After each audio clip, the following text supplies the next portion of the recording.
পনির দিয়ে তো আমরা অনেক কিছুই বানিয়ে থাকি। আজকে পনির দিয়ে একদম মুচমুচে একটা রেসিপি করে দেখাবো, যা বৃষ্টির ওয়েদারে বিকেলের স্ন্যাক্সে বা আড্ডার জন্য একদম পারফেক্ট।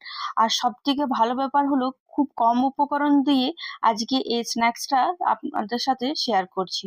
তো প্রথমে এখানে আমি হলুদ ক্যাপসিকাম, রেড ক্যাপসিকাম আর তার সাথে গ্রিন ক্যাপসিকাম নিয়েছি। এরপর ভালো করে কেটে নেব। আপনারা চাইলে এখানে শুধু গ্রিন ক্যাপসিকামও ইউজ করতে পারেন।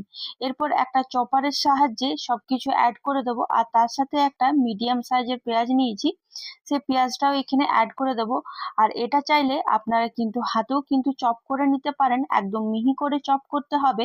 এর সাথে বেশ 4 থেকে 5টার মতন রসুন, 2টো কাঁচা লঙ্কা আর একটু সামান্য আদা দিয়ে ভালো করে একদম মিহি করে কুচিয়ে নেব। বেশি একদম পেস্ট করবেন না, একদম দানা দানা যাতে থাকে সেভাবেই কিন্তু আমাদেরকে মিহি করে চপ করে নিতে হবে, বা হাতে আপনারা কেটে নিতে পারেন। এখানে আমার কিন্তু চপ করা হয়ে গেছে, আপনাদেরকে দেখিয়ে দিচ্ছি ঠিক কতটা আমাদেরকে চপ করে নিতে হবে। একদম বেশি বড় বড় করব না, জাস্ট মিহি করে আমাদের কিন্তু চপ করে নিতে হবে বা কেটে নিতে হবে।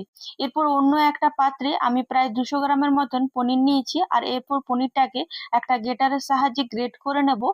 আর আপনারা চাইলে কিন্তু হাতের সাহায্যে ভালো করে ম্যাশ করে নিতে পারেন, কিন্তু পনিরটা একটু যাতে বড় বড় না থাকে, একদম ছোট ছোট ভাবে সেভাবেই কিন্তু আমাদেরকে পনিরটাকে গ্রেট করে নিতে হবে। এরপর আমি এখানে একটা চিজ নিয়েছি, চিজটাকে এখানে গ্রেট করে নেব। এটা কিন্তু পুরোপুরি অপশনাল। আমি কিন্তু এখানে একটা চিজ বল ইউজ করেছি, আপনারা চাইলে দুটো ইউজ করতে পারেন বা পুরোপুরি কিন্তু স্কিপ করে দিতে পারেন। এবার সবকিছু একসাথে অ্যাড করে দেবো, যেটা আমরা সবজিগুলো চপ করে রেখেছিলাম সেটা এখানে অ্যাড করে দিলাম পনিরটার সাথে। এরপর বেশ কিছুটা ধনেপাতা কুচি অ্যাড করলাম। আর এবার স্বাদ মতন এখানে লবণ অ্যাড করে দিয়েছি, আর তার সাথে 1 চামচের মতন চিলি ফ্লেক্স, 1 চামচের মতন অরিগানো। আর আপনাদের কাছে যদি পেরি পেরি মশলা থাকে তাহলে অবশ্যই 1 চামচের মতন পেরি মশলা অ্যাড করবেন। আর এখানে 1 চামচের মতন গোলমরিচ অ্যাড করেছি। এরপর সবকিছু হাতের সাহায্যে ভালো করে মিশিয়ে নেব। দেখবেন খুব ভালোভাবে ডোটা কিন্তু তৈরি হয়ে যাবে আর খুব সুন্দর কিন্তু মিশে যাবে। এরপর ছোট ছোট বলের আকারে আমাদেরকে কিন্তু তৈরি করে নিতে হবে। দেখুন কত সুন্দর বলের আকারে একদম তৈরি হয়ে গেছে। এই মিশ্রণটা করার পর কিন্তু সঙ্গে সঙ্গে কিন্তু আমাদেরকে ভেজে নিতে হবে, এটা রাখা যাবে না, নাহলে কিন্তু যেহেতু লবণ দিয়েছি অনেকটাই কিন্তু জল বেরোবে। তাই চেষ্টা করবেন সঙ্গে সঙ্গে কিন্তু ভেজে নেওয়ার। এরপর আবার অন্য একটা বড় পাত্রতে আমি এখানে 2 চামচের মতন কর্নফ্লাওয়ার আর 2 চামচের মতন রাইস পাউডার নিয়েছি, আর স্বাদ মতন লবণ আর একটু সামান্য Kashmiri red chilli powder add করে দিলাম। এর মধ্যে অল্প অল্প জল দিয়ে ভালো করে একটা ঘন বেটার কিন্তু আমাদেরকে তৈরি করে নিতে হবে। এই বেটারটা কিন্তু পাতলা করলে একদমই চলবে না, নাহলে কিন্তু পনিরটা ক্রিস্পি হবে না। তাই একটু এই বেটারটা কিন্তু একটু ঘন রাখতে হবে। আমি আর একটু সামান্য জল দিয়ে ভালো করে ঘন বেটার একটা তৈরি করে নিলাম। আপনাদেরকে এখানে দেখিয়ে দিচ্ছি ঠিক আমাদের এই বেটারটা কতটা থিকনেস থাকার প্রয়োজন।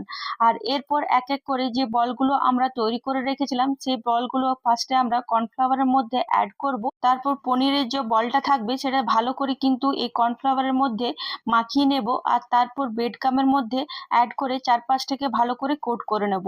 আপনারা কিন্তু সহজে বাড়িতে ব্রেড ক্রাম্ব তৈরি করে নিতে পারেন।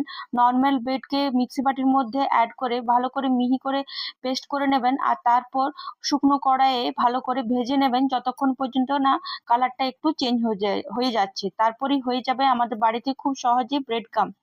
আর এরপর আমি কড়াইয়ে তেল চাপিয়ে নিয়েছিলাম, তেলটা খুব ভালো করে গরম হয়ে যাওয়ার পর আমি এক এক করে বলগুলো অ্যাড করলাম। এখানে কিন্তু খুব বেশি অ্যাড করবেন না, 4 থেকে 5টার মতন অ্যাড করবেন।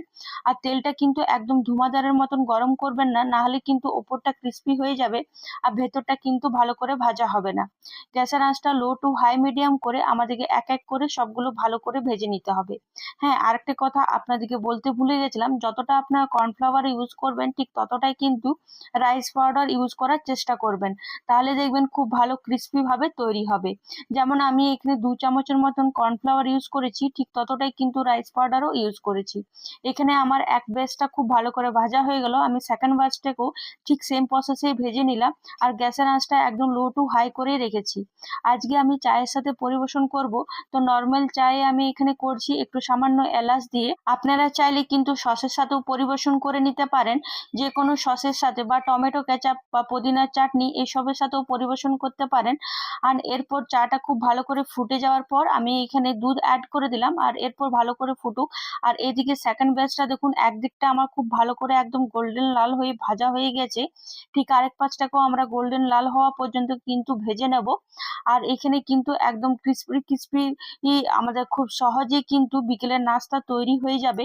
এরপর দেখুন এখানে আমার চাটাও কিন্তু পুরোপুরি তৈরি হয়ে গেল। আশা করি আপনাদের এই ভিডিওটা খুব ভালো লেগেছে। যদি ভালো লেগে থাকে তাহলে অবশ্যই বাড়িতে একবার ট্রাই করে আমাকে কিন্তু কমেন্টে জানাতে ভুলবেন না। আর এখানে সেকেন্ড ব্যাচটা ভাজা হয়ে গেছে, এরপর আমি একটা পাত্রে তুলে নিলাম। আর এখানে আপনাদেরকে দেখিয়ে দিচ্ছি ঠিক কতটা ক্রিস্পি হয়েছে। আশা করি শব্দটা শুনে আপনারা বুঝতেই পারছেন ঠিক কতটা ক্রিস্পি হয়েছে। আর এখানে আপনাদেরকে ভেঙে দেখাচ্ছি, দেখুন ভেতরটা কতটা নরম একদম জুসি তৈরি হয়ে গেছে। এরপর আমি এখানে গরম গরম চায়ের সাথে পরিবেশন করে নিলাম। আর অবশ্যই আপনারা বৃষ্টির ওয়েদারে এভাবে একবার পনির পপকর্ন বানিয়ে দেখবেন, আর আমাকে কিন্তু কমেন্টে জানাতে ভুলবেন না। এভাবে পাশে থাকুন, অসংখ্য ধন্যবাদ। আর আপনারা পনিরের কি কি রেসিপি দেখতে চাইছেন অবশ্যই কিন্তু কমেন্টে জানাবেন। আজকের মতন বাই বাই।